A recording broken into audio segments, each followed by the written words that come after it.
Are you new to miniature painting, or have you been painting for some time, but the results just aren't exactly what you're looking for? Well, today I'll let you in on a few tips and tricks I've learned over the years. Let's get some coffee, get comfy, come on back, let's have a conversation.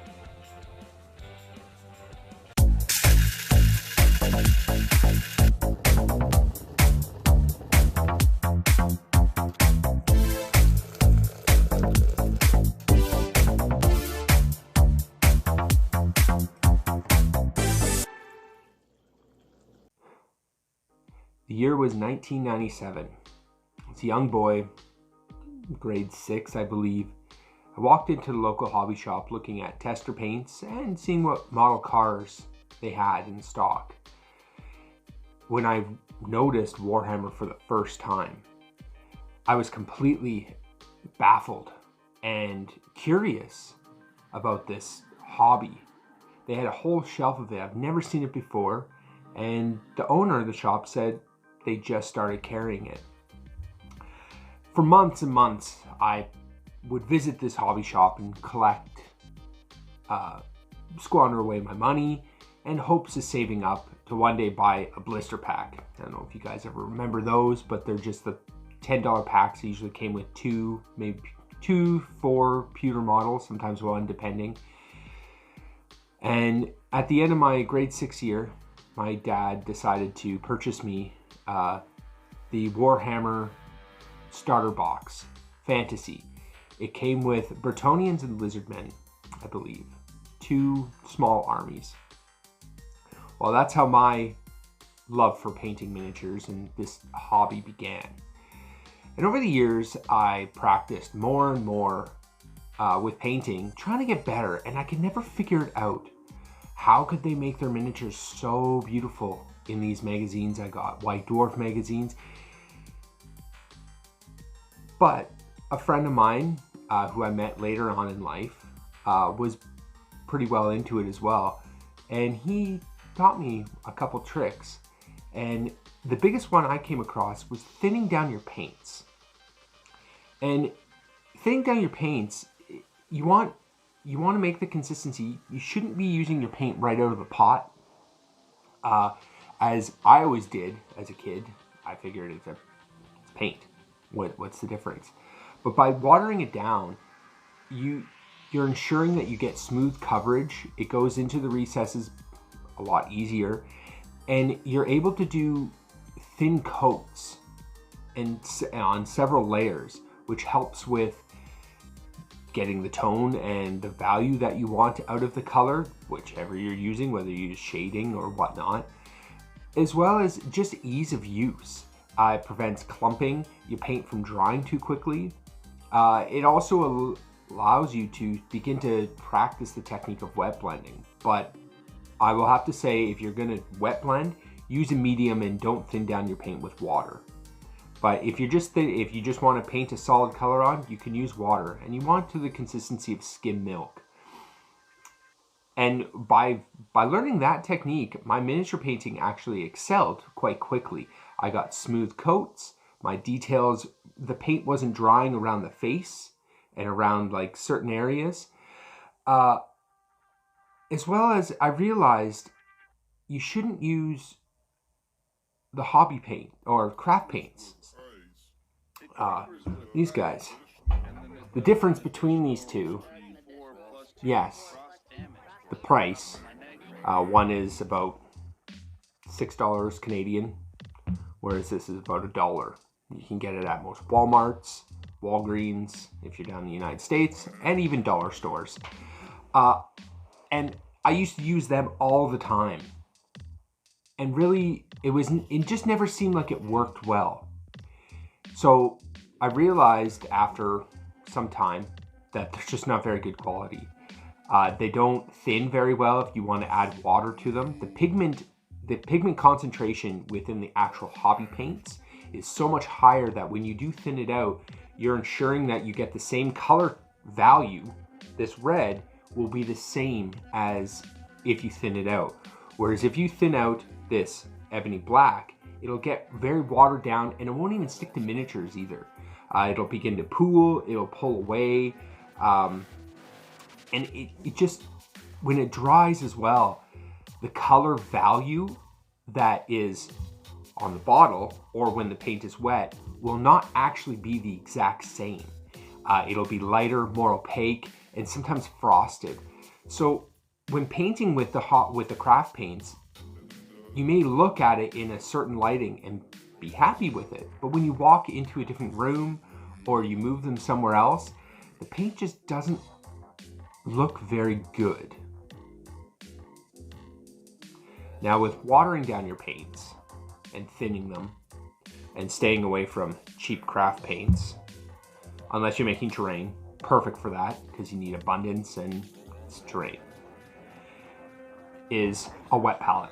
Now for those of you that don't know what a wet palette is, you can buy them manufactured or you can make your own like I have.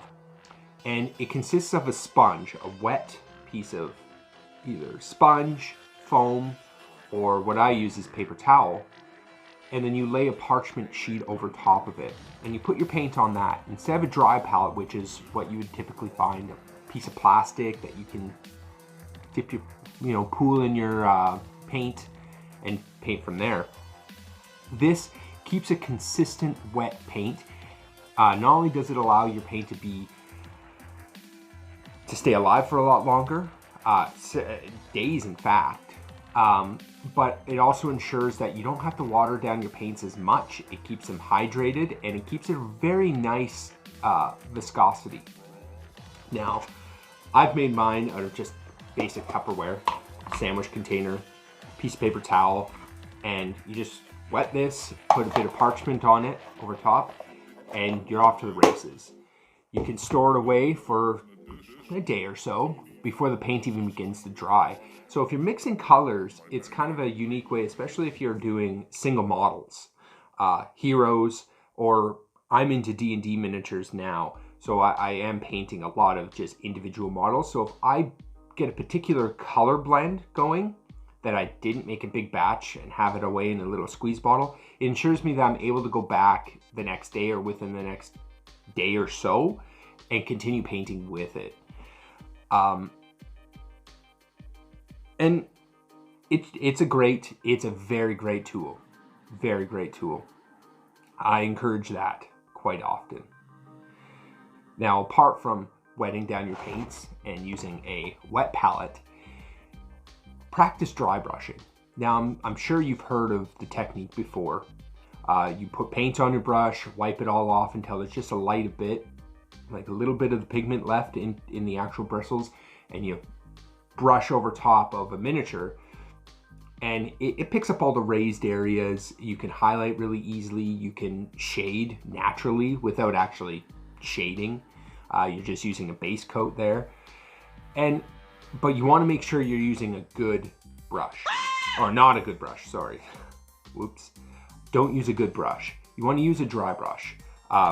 You can purchase them from hobby makers like Army Painter. Games Workshop sells them, though they are expensive. But I've learned to use makeup brushes.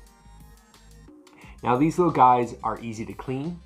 They are soft and they cost about $2 at any store.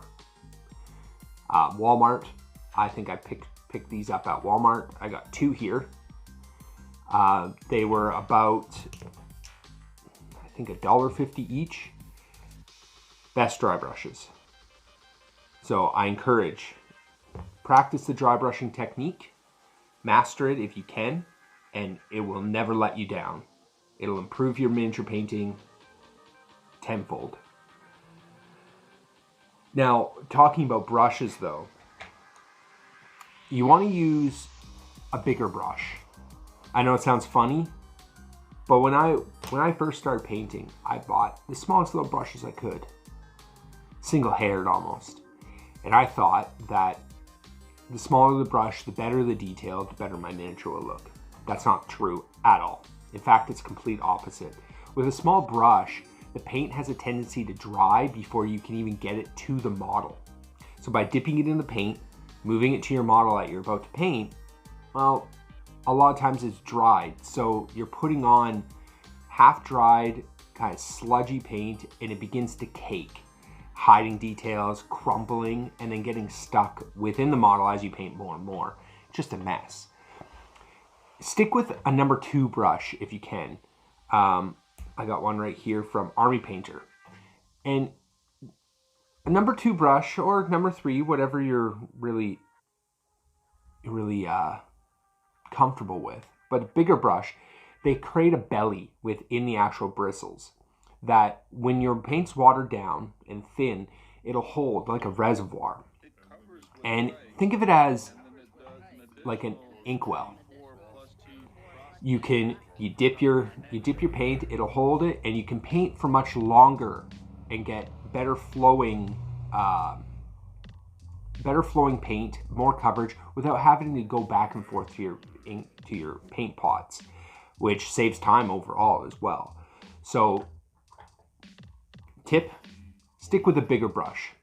I always like to say, the bigger the brush, the bigger the enjoyment.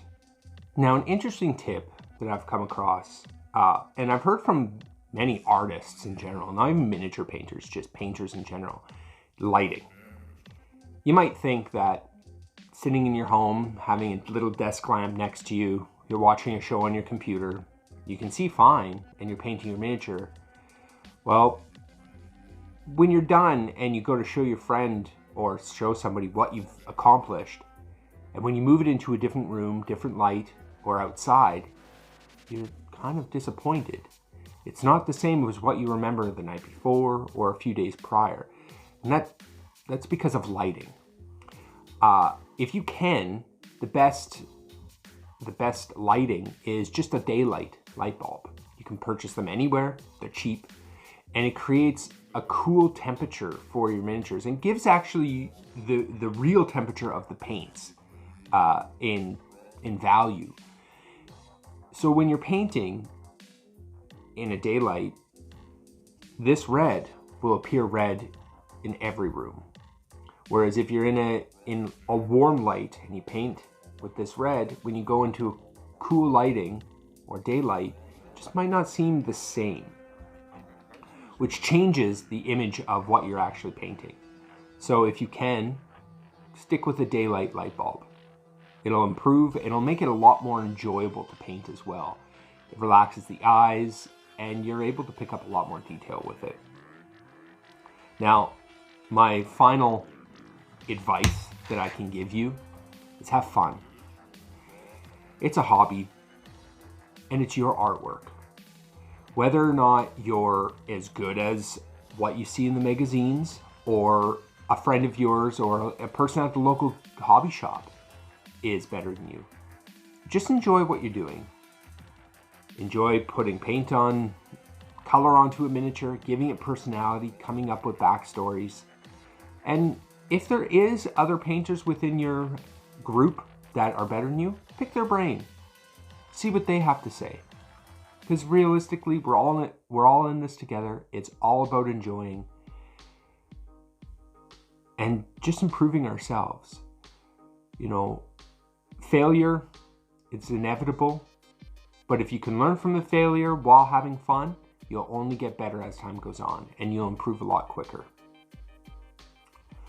So those are my tips for the beginner hobbyist, or even somebody that's been in it for a little while. Who knows if you actually learned anything? I hope you did. But if you enjoyed the video, please hit the subscribe, turn on bell notifications. Leave a comment down below if there's something I missed, or if there is something that you wish for me to cover, painting tutorials, or just general questions. I'll get back to you actually as soon as I can. So thanks for stopping in. It's nice seeing you. Come back next time. We've got lots more to talk about. Have a gooder.